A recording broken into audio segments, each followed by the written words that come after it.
Hello friends. बहुत सारे students की क्वेरी थी कि बैंकिंग की प्रिपरेशन को स्टार्ट कैसे करें।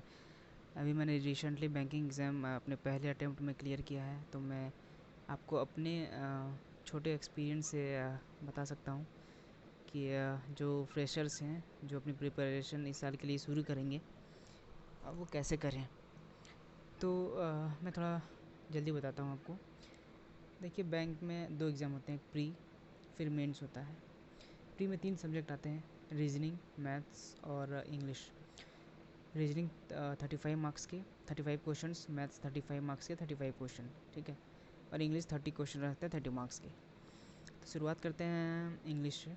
इंग्लिश में पैसेज आते हैं, एरर्स आते हैं, फिलर्स आते हैं, क्लोज टेस्ट आते हैं एंड एक पैराजम्बल आता है। आप पैराजम्बल की ट्रिक होती है कि आप उसमें आपको सेंटेंस कनेक्ट करना होता है। और जो कॉम्प्रिहेंशन सेक्शन है वो तो आपकी रीडिंग से है। आप जितना रीड करोगे, आपकी रीडिंग जितनी अच्छी होगी, आप कॉम्प्रिहेंशन कर लोगे। एरर, अगर आपने ग्रामर के रूल्स अच्छे से किए हैं और डेली रीड करते हो तो आप एरर भी आसानी से कर लोगे और क्लोज टेस्ट भी कर लोगे। तो प्री की इंग्लिश बहुत ज़्यादा टफ नहीं रहती है, खासकर क्लर्क लेवल की। आप देखें तो मेरे इस एग्ज़ाम में 26 सही हुए थे 30 में, बस 4 ही गलत हुए थे। तो ज़्यादा टफ नहीं रहती है, आप रेगुलर पढ़ोगे कंसिस्टेंट वे में तो हो जाएगी। और फिर आते हैं रीजनिंग की तरफ। रीजनिंग में 4 पज़ल आते हैं, 5-5 क्वेश्चन के 20 पज़ल। रीजनिंग सेक्शन में 20 मिनट में 35 क्वेश्चंस बनाने होते हैं। तो आपके पास अगर स्पीड नहीं है तो फिर दिक्कत हो जाएगी। तो आप स्टार्टिंग करिए, एक बुक उठाइए, आप अड्डा 247 की या किसी भी अच्छे पब्लिकेशन की एक puzzle seating arrangement and puzzle की बुक लीजिए। सब पज़ल बनाना शुरू कीजिए। पहले छोटे छोटे पज़ल्स बनाइए, धीरे धीरे अपने लेवल्स को बढ़ाइए। अब टाइमर लगाइए। अब कोशिश करिए कि 15 मिनट में 3 पज़ल एटलीस्ट आप ज़रूर बनाएं। अब जब हम लोग मॉक टेस्ट सीरीज़ खरीदते हैं, जैसे मैंने टेक्स्ट बुक खरीदी थी, टेक्स्ट बुक में आपको सेक्शनल टेस्ट मिलेंगे, वहाँ सेक्शनल मिलेंगे, चैप्टर वाइज भी मिलते हैं। तो उनको आप ज़रूर सॉल्व कीजिए, ज़रूर से ज़रूर सॉल्व कीजिए, मैक्सिमम टाइम सॉल्व कीजिए।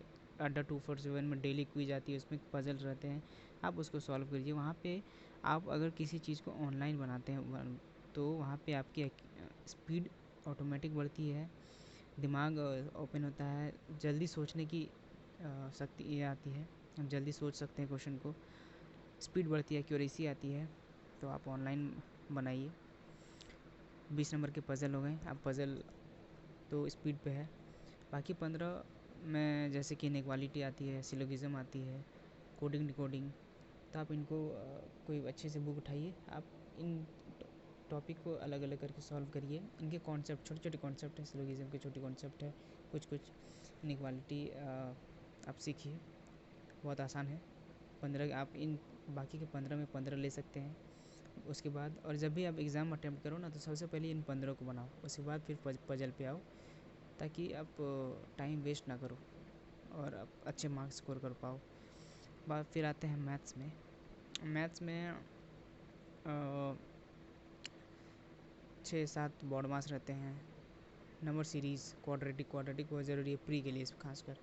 अब प्री के लिए क्वाड्रेटिक और नंबर सीरीज़ की अच्छे से प्रैक्टिस करो, और सिंप्लीफिकेशन यहाँ से आपके 15 इतने करोगे तो 15 नंबर तो श्योर है।